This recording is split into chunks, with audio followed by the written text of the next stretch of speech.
I want to continue with this idea of curve sketching with the first derivative, and I want to look at one that's kind of funky looking. We're going to go through the process algebraically, but then I'm also going to pull up the graph on the calculator so you get an idea of like what makes this one a little bit different. So first, to look at the directions, it asks for the derivative, which we obviously need to go any further. We're going to use the derivative to find the critical values, which will allow us to set up intervals, which will then allow us to figure out if there are extrema. So my derivative is a chain rule. One thing that makes this one different is we haven't done as many chain rules lately. So power out front, power 1 less, derivative of what's inside. And I've been asking you since day one to move negative exponents to the bottom. Today, you'll actually see why that was important. So we're going to move the x squared plus 4 to the 1/3 to the bottom. And then I'm going to multiply the 2 times the 2x to get 4x and then a 3. So my critical values. My critical values are going to be anything that makes the derivative 0 or undefined. Now, when you're looking at a derivative that is a fraction that has a numerator and denominator, the numerator, if that equals 0, we do get a place where the derivative equals 0. So 0 is a critical value because it's going to make the top 0. The bottom is going to equal 0 at +2 and at -2 because it's going to make the bottom equal to 0, which means it gives us an undefined derivative. That's going to come back into play at the very end when we start looking at what this looks like. So we have 3 critical values, 1 from the numerator and 2 from the denominator. So now I need to set up intervals. So I'm going to go from -infinity to -2, from -2 to 0, from 0 to 2, and from 2 to infinity. And I'm going to test those intervals in the derivative. Anytime I'm doing a fraction one, I like to look at the numerator and denominator separately. First, I'll show you what I mean. So if I put -3 in, for example, in the numerator, -3 is going to make the numerator negative. In the denominator, -3 is going to make the derivative positive because you're actually going to square -3 and get 9. 9 minus 4 is positive. When I take the 1/3 power, it's still positive.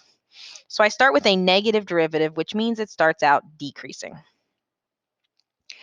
Then if I put like -1 in, it's still going to make the numerator negative.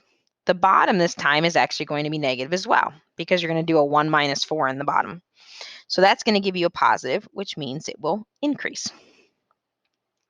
If I put +1 in, I get a positive in the numerator and I still get a negative in the denominator.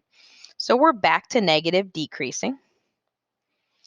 And then finally, if I put in something like 3, I get a positive numerator, a positive denominator, which gives me a positive result. So it is increasing. So I have a function that's decreasing to increasing to decreasing, and decreasing to increasing, which means I should have a minimum at -2 because it goes decreasing to increasing. I should have a maximum at 0 because it goes increasing to decreasing. And I should have another minimum at +2. So now when I put these values back into the original function, here I'm going to use a calculator a little bit for this, just because they're kind of messy.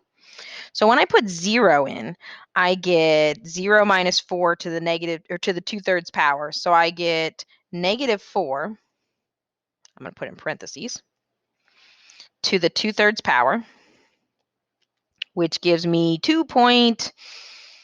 So this is the 0 one. So when I put 0 in, a -4 to the 2/3 power is like 2.519. So I'm going to say 2.520.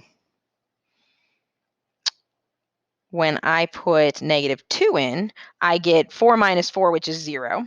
When I put +2 in, I get 4 minus 4, which is 0. So I actually only needed the calculator for the maximum. So I have 2 minimums, I have 1 maximum. So here's how I want to kind of finish this, is I want to talk about how the picture connects to what we've learned to this point. So 0 was a critical value because it made the derivative 0, which means it has a nice horizontal tangent line. -2 and +2 were critical values because they made the derivative undefined.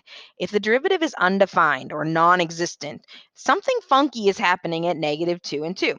It could be a discontinuity, but if you look, we actually have points for it, so it's not a discontinuity. Here's what it ends up being, and maybe you're going to guess it when you're looking at this. So if I were to graph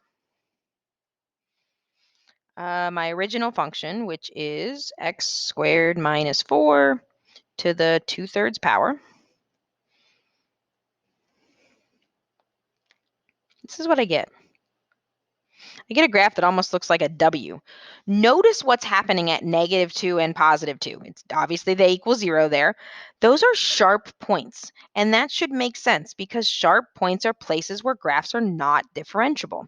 So when I draw this, I should understand why and expect that there's a sharp point at those values. Notice at 0, you have a nice smooth maximum. You have this nice curve. But at -2 and +2, you get sharp minimums because of those sharp points.